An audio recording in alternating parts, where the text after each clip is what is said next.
Hollywood Boulevard, là où chacun aspire à être quelqu'un, et pourtant là où chacun endosse le costume d'un autre. Hollywood, le brassage des mythes, des légendes et des rêves déçus.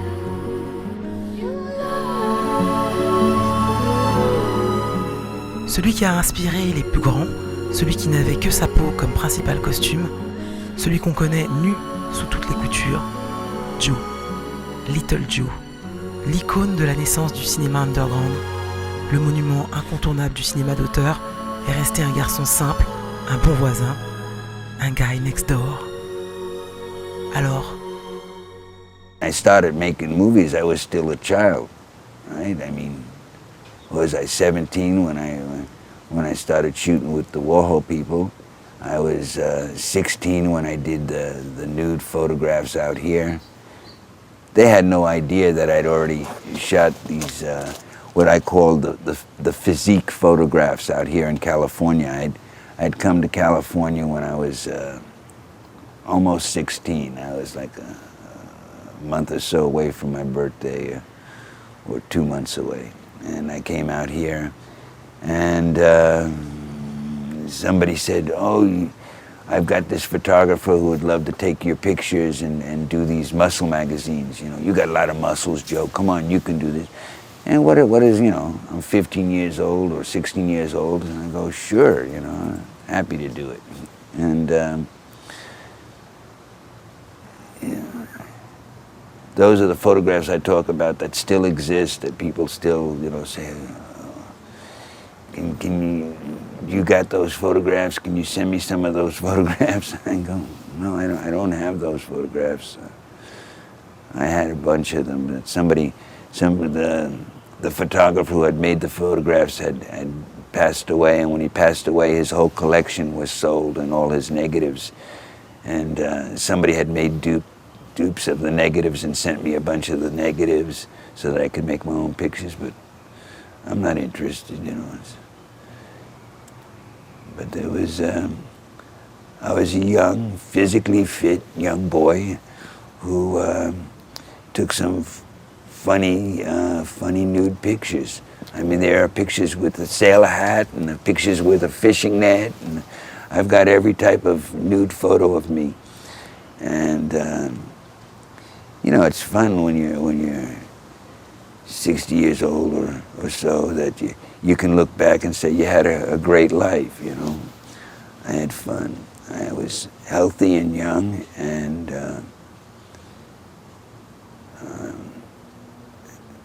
had a great nude life. But I wore some nice clothes too in movies, a couple, yeah.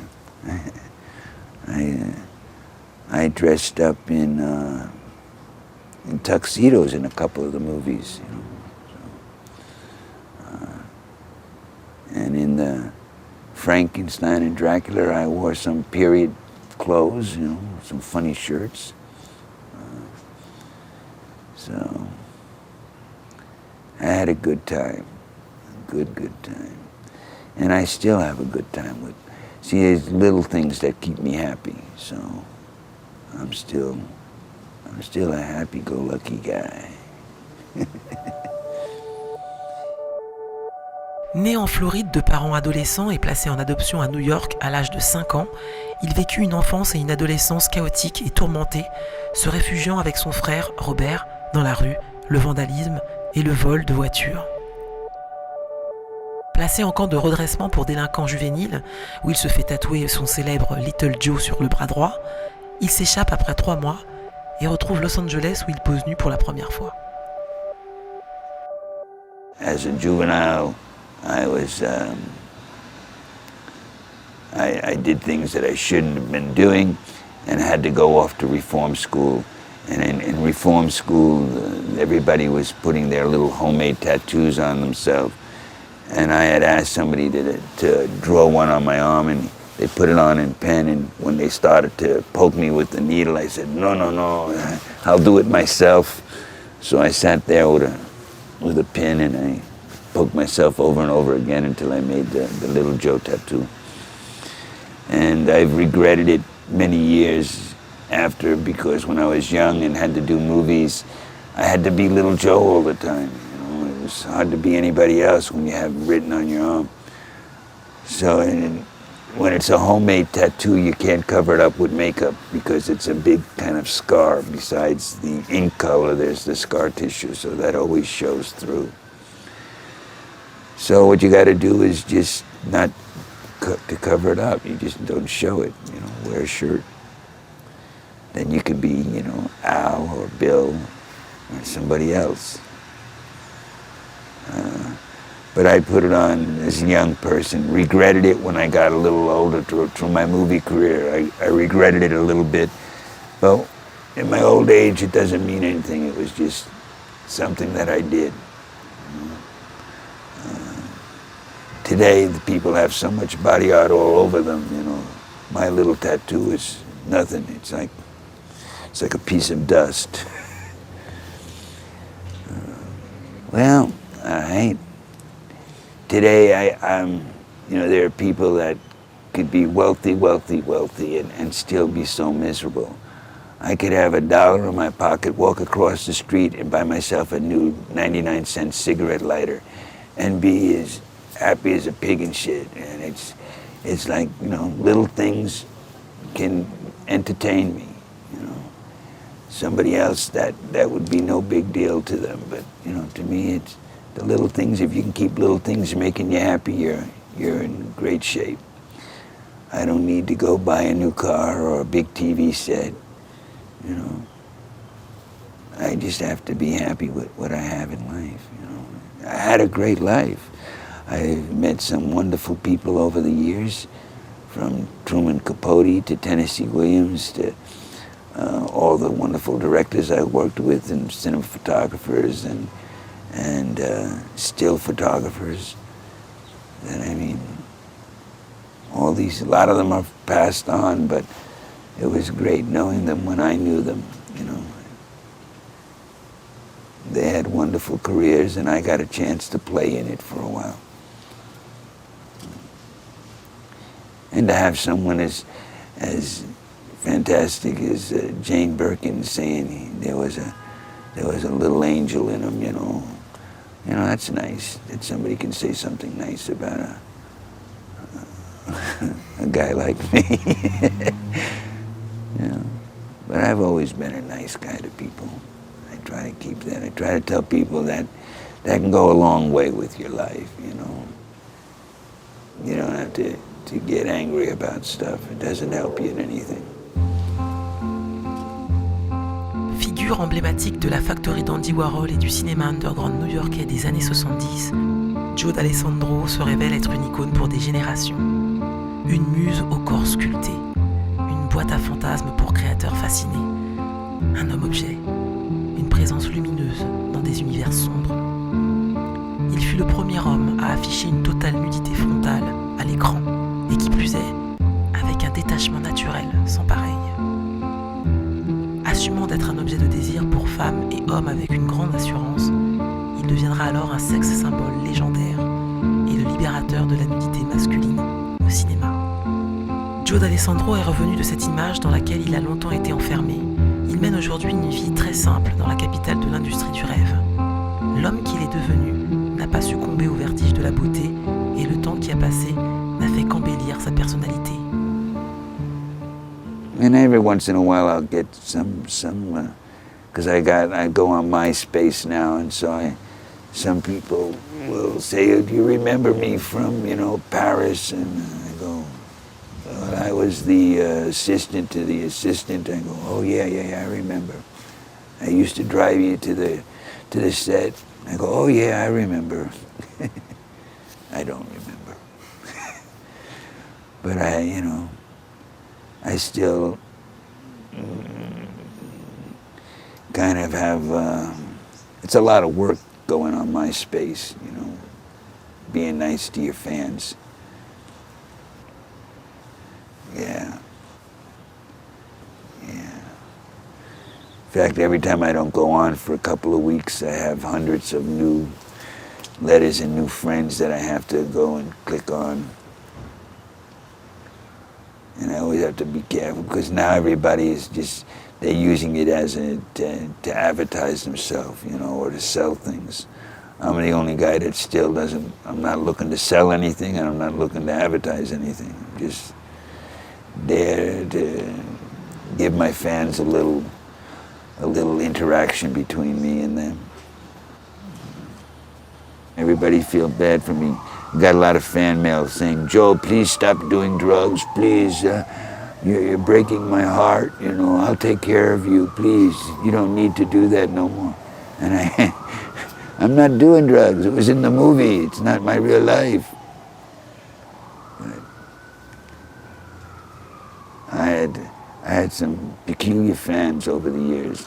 I had one that wrote me this 5-page letter, big fat, and all she wrote about was how big and fat and ugly she was, but she loved me, and this whole thing was so funny. I used to let people read it, and they were rolling all over the floor. People, and I would read it sometimes to people, and we'd laugh so hard. And she was trying to be funny, you know. It was just, but she wanted me to come live with her. She'd take care of me. She would fold me into her fat, and I go, oh God, the image of the stuff that she was saying was so frightening. And it was so funny that somebody finally went and stole the letter from me because it made a good scene. It was great for a routine on a stage, or it was a very funny routine. Anyway, I had some crazy fan mail over the years. And I still meet kind of strange people on the internet now. I try to keep that, you know, as, yes, you know, this is really Joe, and because they don't want to believe that the real Joe would take the time to write anything to them. So I prefer being who I am, the way I am. It's just easier. C'est la rencontre avec le tandem Morrissey et Warhol en 68 et surtout la trilogie Flèche, Trash, Hit de Paul Morrissey qui le propulse de manière très rapide au rang de star à la sexualité ambiguë. Il fait alors partie intégrante de la Factory où il y occupe plusieurs postes. S'ensuit alors une carrière européenne saisissante de cinéma d'auteur, notamment en France et en Italie, avant de revenir à Los Angeles, tourner dans des productions hollywoodiennes. Celui qu'on surnommait l'homme nu dans les films d'Andy Warhol s'avère être bien plus que ça. Au-delà de la nudité, il y a eu un nombre impressionnant de collaborations hétéroclites telles qu'avec John Waters, Catherine Breillat, Jacques Rivette, Francis Ford Coppola, Steven Soderbergh, Serge Gainsbourg, Michael Epton, Blake Edwards. To this day, my favorite was the Gainsborough movie. Well, it'll always be my favorite. It was when I was at the height of my sexuality, and it was I had so much respect for the people that I was working with that it was the only time in my life when I was so non-sexual. You know, I tried to be as. It's hard to be doing a sexy movie and to hold that all in check, but we did. We had a great time. I think it was because Serge drank a lot, I drank a lot, Gerard drank a lot, everybody that was there drank a lot. And we managed to still keep everything in focus and make a pretty interesting movie. And there's a lot of beautiful shots of me and a lot of beautiful shots of Jane. I think it's terrible to put a woman who's had children, you know, next to a young man and show their butts, because it's not fair to the woman, you know. But I still think she looked great for Jane. I never took the initiative in any of it, you know. I just allowed it all to happen to me. It was kind of, there was nothing that I went and chased down and said, I need to do this or I want to do that. Even coming back to America was basically to get my health back, you know. And, I had lost family members and I just needed to get back to America. And when I came back here, I had no idea that I'd ever work back in movies. I thought, that because of my Warhol work, that nobody would ever work with me here. And that was just something, that goes off in your head. It has nothing to do with what the reality was. And in fact, a short time after I was back, I had work to do. And that was good. And I probably could still be working if I wanted to, I just, I don't like chasing it. I don't want to go into a room with 14 other people fighting for the same scene, It's never been who I was.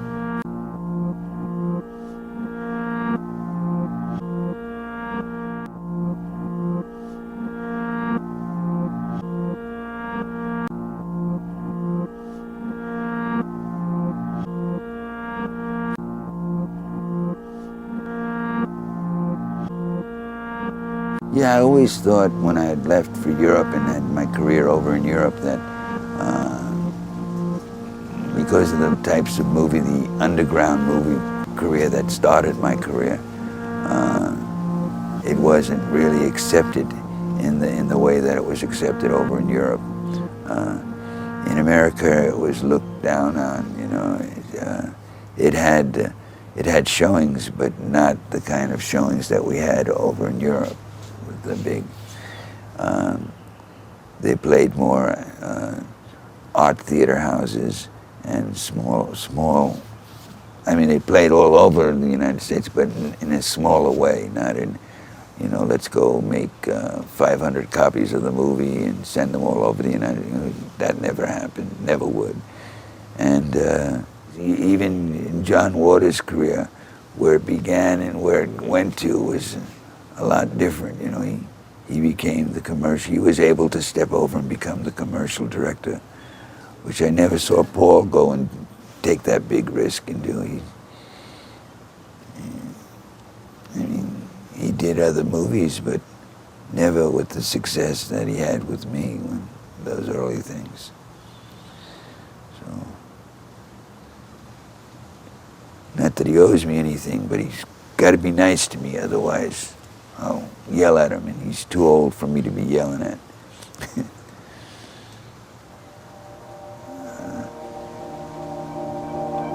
But yeah, in fact, when I came back here and started my work back here in America doing American television and stuff like that, I hesitated to put my credits down for Flesh, Trash, and Heat and Frankenstein and Dracula. I kept my resume just to newer things and my European things. And they knew nothing about my European films because I hadn't been here, But I had worked with some, pretty interesting directors, and I felt I needed to put those down. 4 years ago, started taking care of this place, trying to make it a better place. Saturdays is a kind of half day for me, and Sundays is my only day off, but you never get a day off when you run a big building like this, because you always got people needing stuff, and they're always coming. Joe, I'm like I'm not like a regular manager. No manager would do what I do for this building, So they come to me. I mean, years ago when I lived here, when I first was living here, all the doors, when I started work, all the doors were broken because you could never find the manager to give you the spare key to get the door open if you locked yourself out. So the people would say, I don't have $50 to go get a locksmith, I'd break the door. So almost, I'd say more than 75% of the doors were broken here when I started work. So slowly I got them all fixed. And now when somebody gets locked, they go, Joe. And I come out and I give them the key. It don't matter if it's 4 in the morning, 3 in the morning, I get up and I give them the key. And so our dump stays a little better for a little longer. I like the place. I don't know, I couldn't think of I think if I stopped working here, it would be just because I was retiring and not wanting to do anything. Because I don't get much sleep because they're always calling me all the time. I don't think there's a day that goes by when somebody has not locked themselves out. And if I ever had to charge them, like some places, if you get locked out or you lose your keys, they give you a new set. They charge you for that. I could never charge the people here anything because they don't have no money, I'm glad when they pay their rent. How could I ever charge them for a lost key? So they're happy that I'm a nice guy, and I'm happy that they don't fuck up and don't pay the rent, because when I get so angry when somebody can't afford $400 a month. Shame on you. Shame on you. You could stand outside the gate here and get $400 a month. And we're throwing out this month 3 people because they didn't pay their rent. And I go, shame. That's because they got more involved with their drug life than their apartments. That's, one of them. 2 of the others are just bums, just lazy. A few months ago, there was this woman and guy laying right under my window out front of the building, fucking. Right on the sidewalk. There's people walking by and they're having intercourse with a little blanket over them, right on the sidewalk. And I go, what are you doing? Stop, get out of here, stop that. And it took Omar slapping the guy around as he's trying to pull up his pants, telling him, get out. Get lost. And the guy is calling him all sorts of, obscenities. And I don't think it was my movies that made him do that, But it's pretty bad. But I still have a great life. I don't see that every day. That's not an everyday occurrence. Yeah. I take care of the few old people that I have. I look after. But the sad thing about that is everybody's got to die. And then you may have somebody you like I've had a few that have passed on here. And I have to discover, them in their room. I have to call the fire department or the morgue to pick them up. Yeah, I'm here. I'm sitting here talking. Yeah, I'm just sitting right here. Life is only as hard as you make it. Rich people, they have all the money and they have the luxury, but they don't know how it feels to feel hardship. So when they actually go into hardship, they don't know what to do. Love or something. What should I do? Because you're raised up like this, you don't know what to do. Everything you have to learn. Everybody has to learn. Nobody is an exception. Nobody gets away. So I'm trying to help him. Because he helped me a lot. He furnished my whole apartment. He gives me cigarettes every day.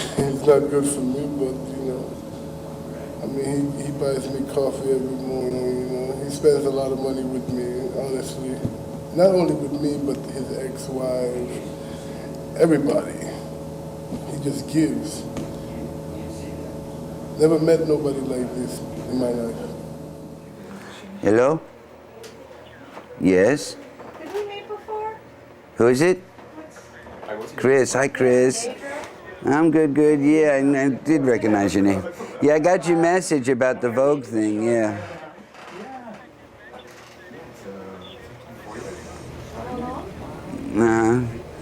Yeah. No, I'm not interested in doing nothing for nothing, I did all my nothing for nothing. Et dis-moi, Joe, ce ne serait pas la version californienne du Chelsea Hotel? Yeah. Well, I lived here for years, and it's kind of a peculiar place in Hollywood. It has a bunch of strange characters that live here. A lot of them work on the boulevard. Everybody's, the younger people trying to make their career in life, everybody finds something to do. It's one of the most inexpensive places to live in Hollywood, to be right in the center and pay so little rent. It's a great way to get your career started, you know, if you want to work real hard. Devote yourself to all of this. If nobody's looking after you like I was looked after with the Warhol people, then you have to find your own way. And all these people are trying to find their own way. And so I fell into a great spot to be able to sit here, because the place was falling apart and nobody wanted to do the job the way it needed to be done. And my life has always lent itself to a lot of free time, so I figured, why not sit here and do this? And I always do things to, you know, I give all of myself to it. So I spend a lot of time here making sure that we have good people living here, and you know, try to keep for what little money the owner wants to spend, because he doesn't make much money on the place. So what little money he wants to spend on keeping it from falling down, I keep the place running as best I can. And I have a great time with it, you know. I can't think of anything I like to do better. I mean, I would do a movie in a second if someone said, you know, I have a great small role for you to do. I'm not looking to be a star, but if somebody had a small role they wanted me to do, I'm happy to do it. I'm just not looking for it. I'm not going to go out there and fight for a job in acting, you know. That part of my life is over. So I call it the Chelsea West, you know. This is the Chelsea West. We have all sorts of, we have from school teachers to artists, you know, we have every type of person here, to retired people, retired actors, the characters that are played down on Hollywood Boulevard. I've got a university professor that lives here, actually 2 people that work at a university. I've got three regular school teachers. I've got a famous dancer that travels all around the world that lives in the back here. He comes in for a couple of days, and the next day he's off to Japan and all over the world. He travels constantly doing these shows with breakdancing and stuff. And bunch of strange characters.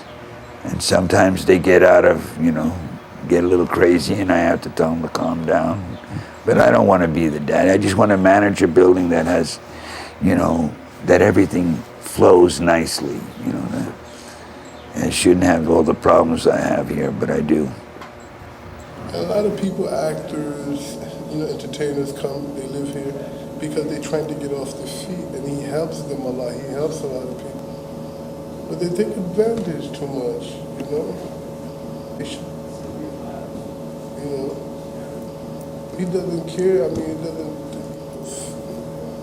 really phase him, so. But I don't like to see it. I hate when people think about it. When I do Shrek on Hollywood Boulevard and people don't tip me, I get very angry. He's trying to teach me to not get angry, how to deal with the public and all this stuff. You know?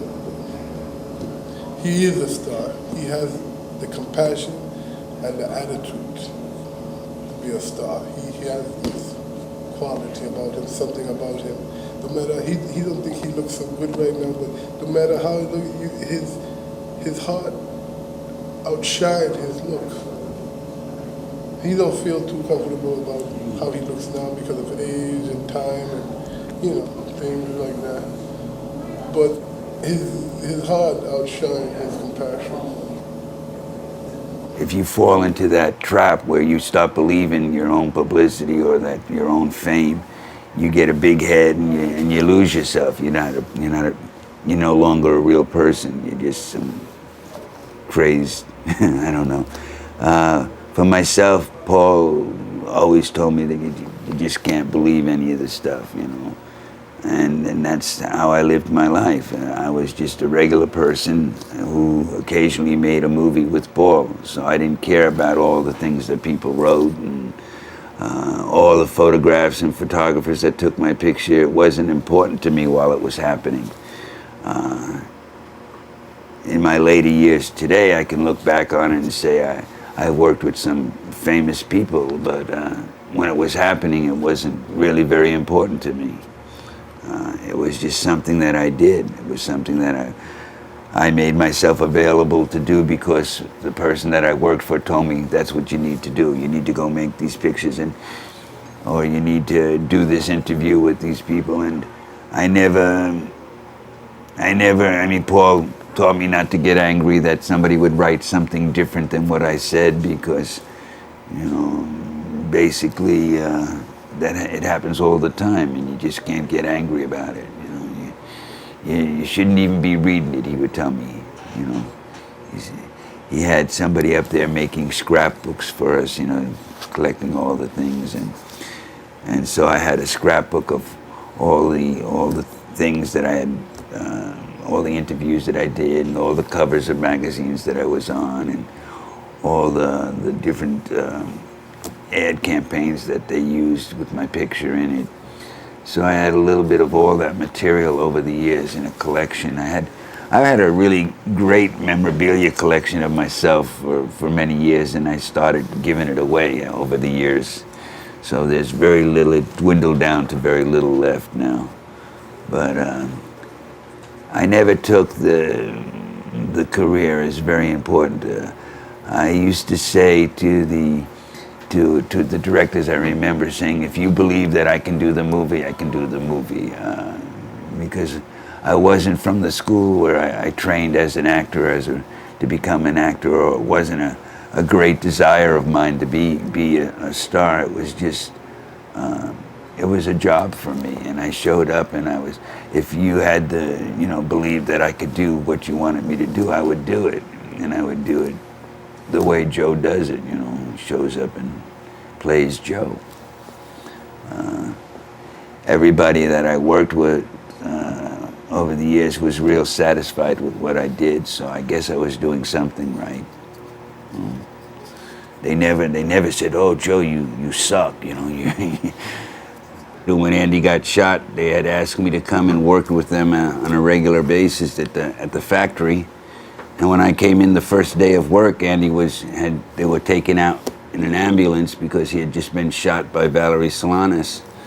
And I thought that I had no more job, because I thought I was supposed to be like the protector and the bodyguard, because I couldn't think of anything else I was going to do there. And Paul said, "No, we want to make movies with you." And that's how me and Paul began our rapport together. I would make movies with Paul that were a little bit different than the movies I made with Andy. They had more of a story, and that's all I wanted to do. I wanted to have I didn't want to make movies where the people just talked. Whoever could talk the loudest and the fastest was the star of the movie. I didn't like those movies. I thought if, you know, you had something to say and people wanted to listen to it, you know, you could tell a little story that way. Young people today, when they see these movies, every once in a while they'll play some of them, and they come in front of me and they've memorized the dialogues, and I said, you must not have a real life if you have time to memorize those dialogues. But some people still find them interesting.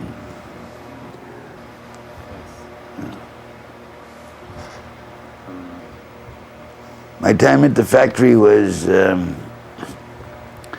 I was the projectionist, the doorman, the person who buzzed you in when you came, because basically every morning when I go down to the factory, Andy would tell me the people he didn't want to let in, because we had a lot of people that would come there to hang on, that looked for money from Andy. You know, all the actors that they put in the movie, you know, they would come back thinking that these movies made millions of dollars when none of them even showed. And they were always looking, you know, Andy was a famous artist, so these people kept coming around looking for money to be taken care of by Andy. And Andy would pick out the strangest people. And that I did for 5 years. I made myself available. to make movies with them. And I showed up to an office where occasionally some new photographer would come and we'd shoot pictures with. And you know, to some people that would have been a dream, you know, come true. For me, it was just a strange place to go every day and sit behind a desk. But that's what I did. I sat behind a desk, sitting in front of a half door like this with a buzzer that when they came off the elevator, I'd buzz them in. And that I did for like 5 years. What, Pookie? What you want? What's up? Go play.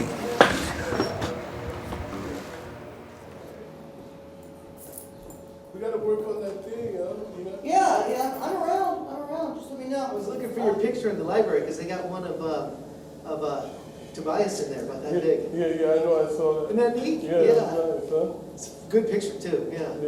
Yeah. Maybe they'll get you in there, huh? Yeah, maybe one day, you know.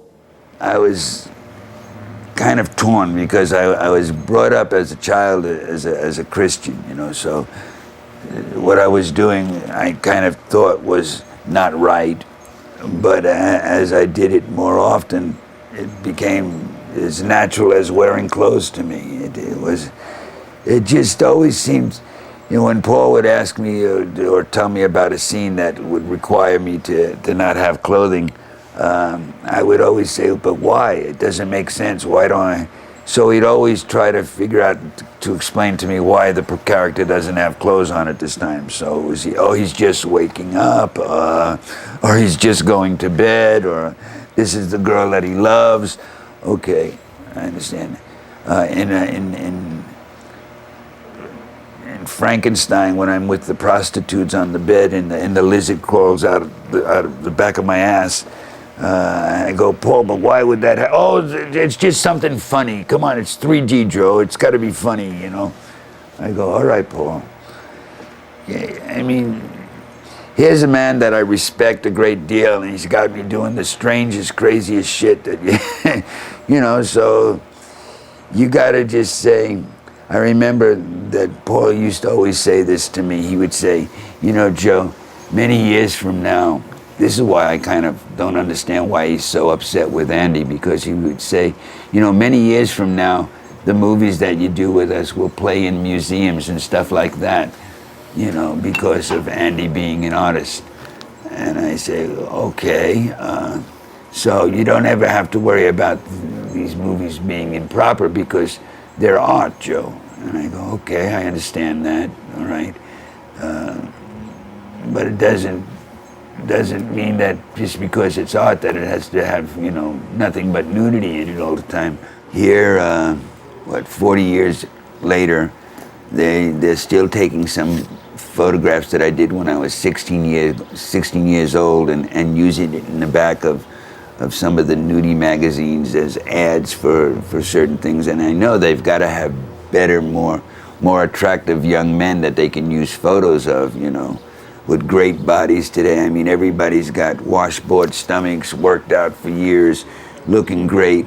And here they're using an old photograph of me nude, you know, and go, it's kind of peculiar. I mean, I'm honored, but I mean, even the photograph is an old black and white photo. They have beautiful color photos today, you know.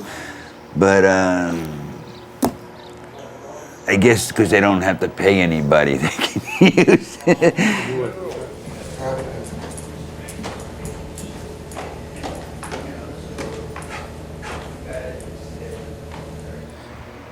You know, big career for an underground movie star and a very small career for an above ground movie star.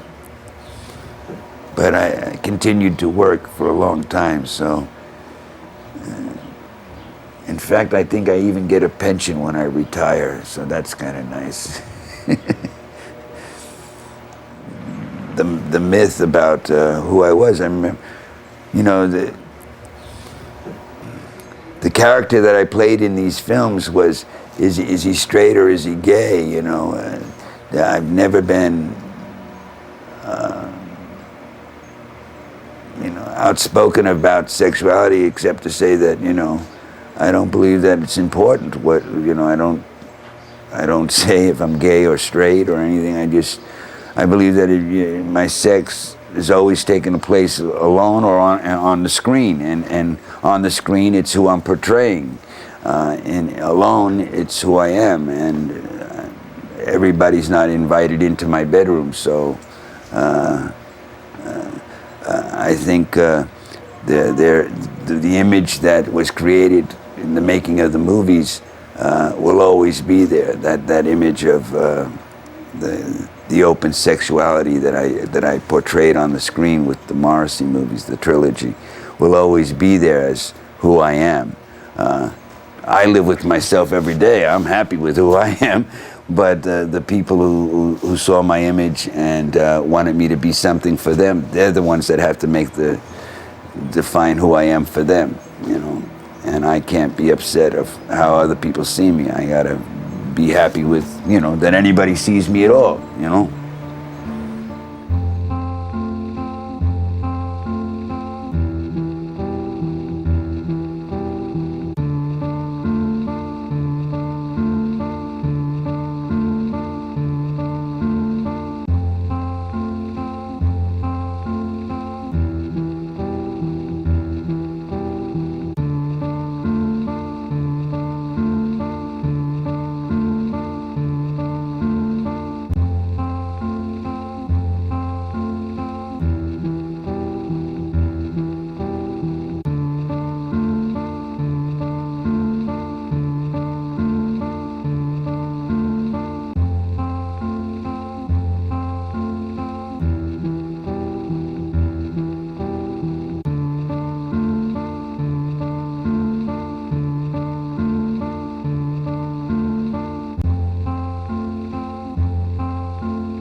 It wouldn't work.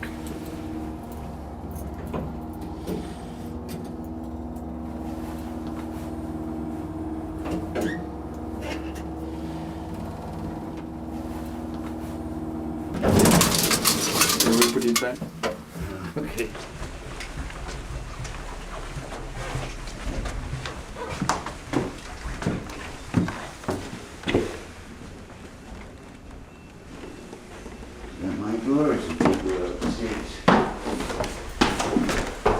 Somebody on the side door.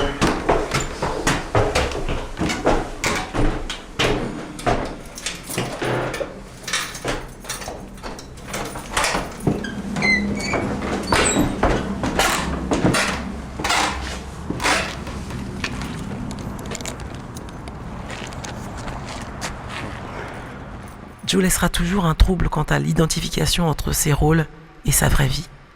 Et alors, qu'importe. L'homme qui inspira la célèbre chanson de Lou Reed, Walk on the Wild Side, est probablement un ange. He didn't really know me when he wrote the lyrics for Walk on the Wild Side. He took and wrote the lyrics in reference to the movie Flesh. And except for the chorus and the colored girls go doot-de-doot. Except for that, the song, you know, is a description of the movie characters that were portrayed in the movie Flesh. There were a few other characters that were in other movies of Andy's, but most of them were from Flesh.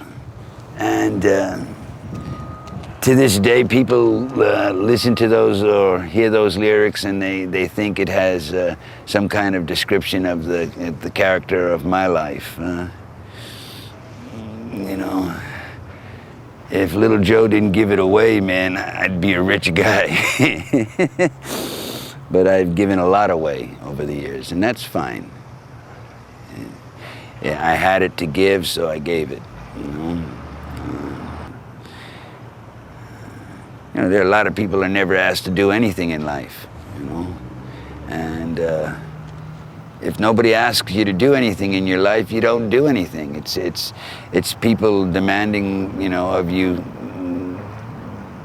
that when people make demands upon people, it brings the best out in them, you know. That's in everything that happens in life, from accidents, you know. If these kinds of things didn't happen and you weren't asked to, you know, give more of yourself, you would never do anything. You just sit back and vegetate. The more people ask of you to do, the more you should be happy to do. You should be glad to do it. You shouldn't be screaming, oh, if you don't pay me, I can't do anything, you know. A lot of my characters up there, I gotta remind them that they gotta be happy to do it sometimes. It can't always be, you know, give me, because, you know, there are some people that are just really tourists and don't know that they're supposed to give you a tip, you know, so you gotta be happy just to entertain them, because you're a person that represents the Hollywood area when you put on these costumes and go up there, you know. I've got I think I've only got 5 of them now here, or 4 of them. We used to have 6 or 7 of the characters living here. But this is as wild as my scene gets, you know.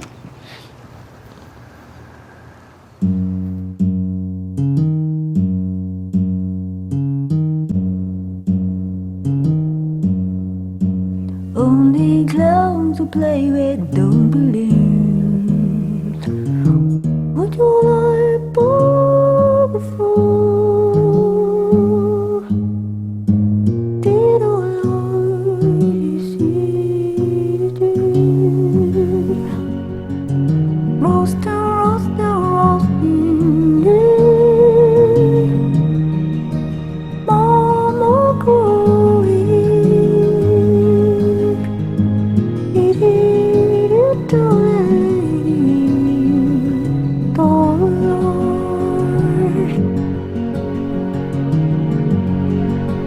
Only clown to play with don't believe. What you like before?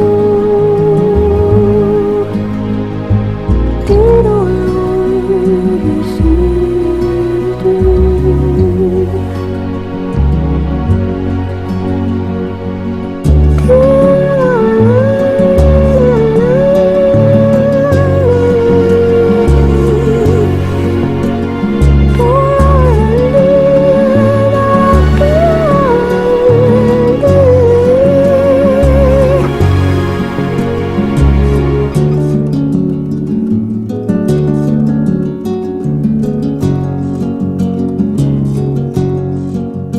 only clowns who play with don't believe.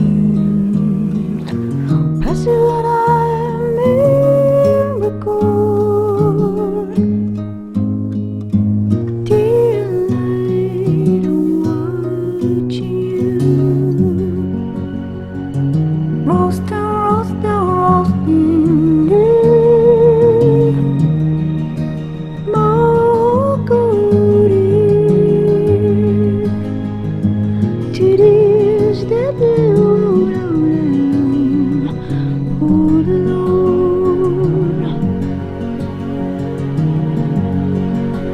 Only clown to play with don't believe. What you like before? Did all you see?